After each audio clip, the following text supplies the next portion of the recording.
Believe it or not, Ate Sue, the demand for household workers in Hong Kong is high. May mga employers na pumapayag na doblehin ang current standard salary ng foreign domestic helper.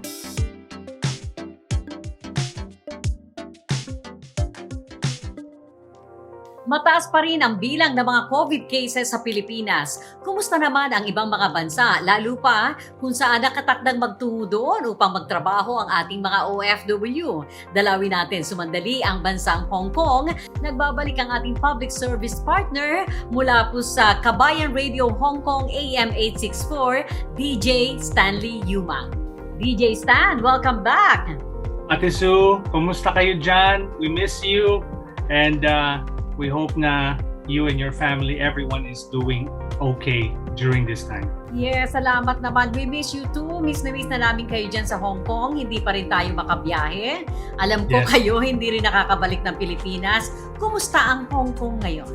As of this taping, this recording, we are actually at 0 local infections dito sa Hong Kong.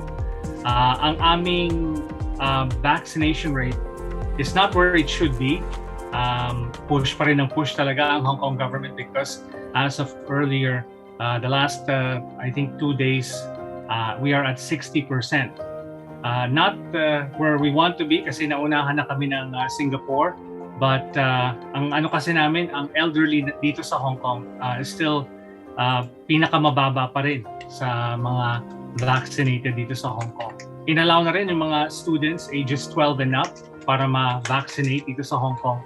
But as for the last 2 weeks, we are at 0 local infections. So yun ang mini-maintain namin. Congratulations! Samantalang Stan, sa iba't ibang panig ng mundo, maging dito sa Pilipinas, araw-araw napakatataas din ng aming mga COVID cases. Yes, that's true. Ate Sue, actually, ang aming programa dito sa Hong Kong, binabantayan namin talaga ang rates ng infections dyan sa Pilipinas kasi ang daming mga kabayan dito gusto na rin makauwi.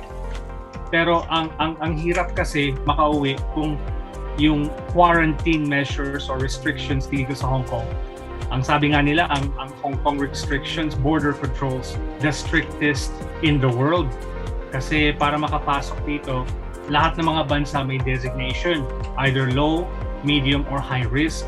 Ang Pilipinas ay nasa high risk. So ibig sabihin, para makapasok dito, kailangan 21 days in hotel quarantine. But hindi naman tayo sinisingle out actually. Any country na mataas ang infections, ganun din. Whether you're coming to Hong Kong for business or for leisure, ganun talaga. Stricto talaga. And ang aim ng Hong Kong is kapareho ng aim ng mainland China, which is ang strategiya ngayon ng Hong Kong and mainland China is 0 local infections. Yun ang gusto nilang i-maintain. Inaani naman nila ngayon yung mahigpit na border control ninyo dahil nga kung 0 infection na yan, abay talagang baka nga hindi muna kayo magpapasok. Totoo, Ate Sue. Actually, ang dami ng mga business community and countries na nagsalita na, nag-voice out na ng concern. Sinasabi nila na, kung ganyan ang inyong strategiya, mauunahan kayo ng Singapore. Kasi ang strategiya ng Singapore is to coexist or live with the virus. Ibig sabihin, kahit merong silang transmissions locally, tuloy pa rin. Open pa rin nila yung borders nila. But yun ang binabalanse ng gobyerno ng Hong Kong kasi ayaw naman nila na ang Hong Kong ang masarhan ng border papasok sa mainland China. Ang gusto nila kasi kung yun ang strategiya ng China, kailangan pareho lang dito sa Hong Kong. Yun ang ayaw nilang mangyari na ma-shut out ang Hong Kong, papasok naman sa mainland China. So it's a very tough balancing act dito sa Hong Kong. Pero kumusta ang negosyo kung ganyan? Kailangan talagang i-encourage ang locals or residents dito mag-spend. So ang ginawa ng gobyerno ng Hong Kong, naglabas sila ng cash vouchers. Ibig sabihin, binigay sa Hong Kong residents that are eligible for subsidies, binigyan ng, for example, 5,000 Hong Kong dollars spread out over a few months. So ang nangyari nung buwan ng August, for example, nabigyan ng Hong Kong ng, for example, 2,000 Hong Kong dollars each person. Pero hindi pang savings ito. Strictly for spending. Ibig sabihin, kailangan lumabas kayo at kailangan i-spend din nyo ito. So, binigay nila yung mga subsidies na ito through, alam mo, you've been in Hong Kong, alam mo na yung Octopus Card. So, yung Octopus Cards ang ginagamit ngayon na pang shopping. That way, ma-boost ang local economy. Ang susunod na subsidy will be at the end of September or early October for the rest of Hong Kong residents. So, anyways, the economy naman has been going upward ang trend for the last 7 months. And lumabas ng kahapon yung data for July, and it's looking good.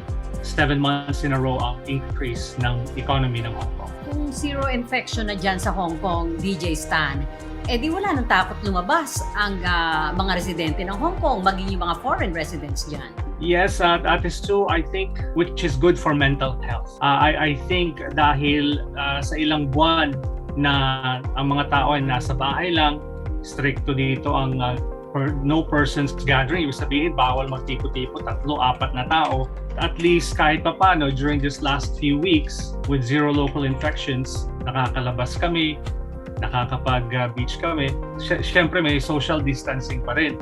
Ibig sabihin, mandates ang masks, hand hygiene, and so on and so on.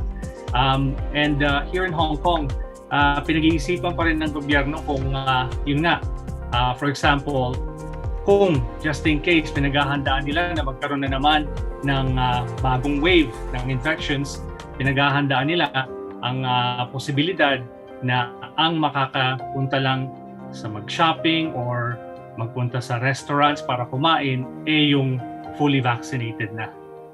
Meron kaming QR code. So napakadali lang pag pupunta kami sa mga lugar, i-scan lang nila yung code, open sa community yung records ng fully vaccinated. Halos ba ang buong populasyon ng Hong Kong nagpabakuna o may mga ayaw din? Ang problema dito sa Hong Kong at is the elderly. Medyo may vaccine hesitancy pa rin, no? Natatakot silang magpabakuna. But yun ang tinutulak dito sa Hong Kong. So far, 3.448 million na ang fully vaccinated.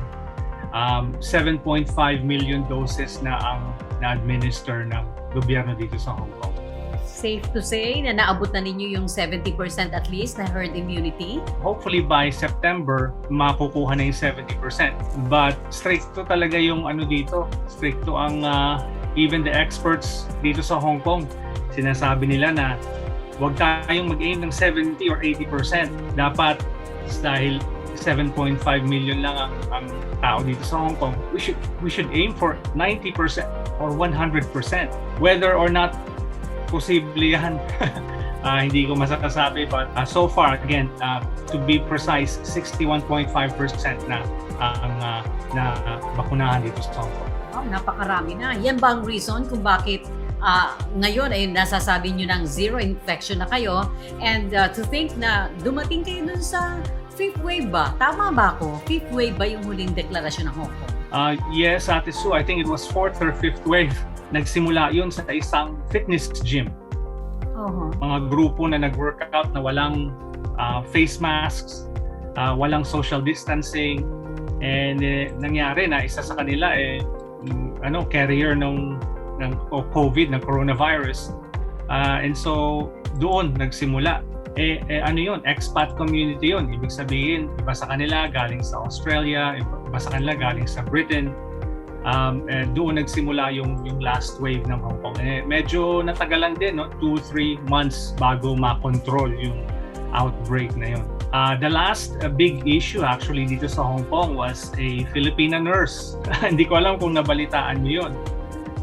Filipina nurse, minute niya yung kaibigan niya na galing sa ibang bansa, galing sa Middle East. And so ang nangyari is nung contact tracing, hindi nila in-explain or hindi nila kinlaro kung saan talaga sila nanggaling, ano talaga nangyari. Ibig sabihin, they were lying to the authorities, kaya sila ay napunta sa korte. That was about 2 months ago. Doon nagsimula yun kasi yung Filipina nurse at yung kaibigan niya na Middle Eastern man, I think, sila ay lumabas at nakipag-meet sa mga OFWs na in fact dalawa. And so dahil natakot ang gobyerno, mandatory testing lahat ng foreign domestic helpers dito sa Hong Kong 2 times over the span of 4-5 weeks. So yung ibang mga variant hindi naman nakapasok na kasi sabi niyo kontrolado na ngayon. So far, dahil lahat ng pumapasok sa Hong Kong, ini-screen sila sa airport. So far, marami ng carriers ng Delta variant pero hanggang doon lang sila. Marami kaming imported cases papasok dito. But again, stricto sa airport, stricto pagdating dito sa Hong Kong, 21 days of quarantine. That 3 weeks yun natin sa hotel. Hindi ko nga ma-imagine kung ano ang 2 weeks na stuck sa hotel, 3 weeks pa. But most of the imported cases doon nahahanap, doon nakikita through airport screening and quarantine. So yan din ang reason kung bakit pinipili na lang ng ibang mga travelers na wag na munang pumasok ng Hong Kong. Yes, I suppose so, Ate Sue. Mahirap talagang ma-imagine yung 3 weeks. Marami akong taong tinatanong kung kaya mo bang mag 3 weeks? Kahit na hotel pa, marami talaga nagsasabi na mahirap ang 3 weeks. So yung mga OFW natin dumadaan din sa 3 weeks quarantine. Sagot nino yan ng employer? Sagot ng employer yan, Ate Sue. At kaya itong bagong polisiya ng gobyerno, which is a few weeks ago lang in-announce na sinabi na papapasukin ulit ang foreign domestic helpers ng Pilipinas at ng Indonesia. Yan nga ang mga pinag-usapan dahil believe it or not, Ate Sue, the demand for household workers in Hong Kong is high. Extremely high. Meron kami mga balita through a radio program na dahil walang makapasok dito na bagong household workers, ang ibang mga nandito na, sina-charge nila yung mga soon-to-be employers ng double the salary. And merong mga bumibigay. May mga employers na pumapayag na doblehin ang current standard salary ng foreign domestic helper para lang makakuha sila ng workers. So, the demand is high dito sa Hong Kong. Dahil nga hindi makapasok yung mga dati o yung mga bago na papasok sana sa kanila. Ang nangyari kasi, Ate Sue, marami din tayong mga kabayan na umalis siguro a few months ago, nahirapan ng bumalik. Maraming mga pamilya na siguro hinayaan nilang magbakasyon muna ang kanilang household worker. Lahat sila hindi na realize kung gaano kahirap magpabalik dito, especially sa sitwasyon sa Pilipinas, which is ang hirap hulaan kung anong mangyayari sa Pilipinas. Minsan may ECQ, minsan wala, minsan tapos ibabalik na lang biglaan.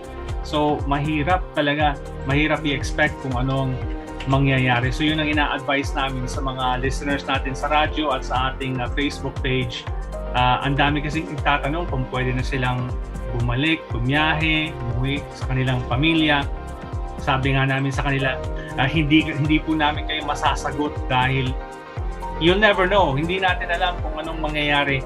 Siguro biglaan pag sinabi ng gobyerno, nako, mataas na naman ang cases, stop muna. Ayan, ECQ na naman, ganyan-ganyan. So, mahirap talagang i-predict kung ano ang mangyayari. Congratulations sa bansang Hong Kong. 0 infection case na pala sila ngayon at totoo naman na ito rin ang dahilan kung bakit napakahigpit, napakahirap pumasok sa bansang Hong Kong. Patuloy din po na magantabay ang ating mga OFW pero kinakailangan na sumunod pa rin kayo sa 21 days na quarantine period na ipinapatupad para sa mga dayuhan na papasok sa Hong Kong. Maraming salamat, DJ Stanley Yumang mula sa Kabayan Radio Hong Kong, AM 864. Mahigit 24 na taon nang naglilingkod sa ating mga OFW at kanilang mga kamag-anak saan man sa mundo.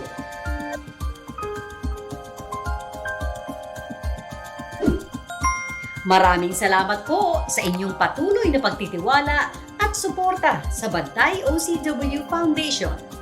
Patuloy po tayong magtulong-tulong para mas marami pa tayong matulungan. Follow us on YouTube, Facebook, and Twitter. Mula sa Inquirer.net, Inquirer Television, at Radyo Inquirer Online, sincerely yours, Susan K.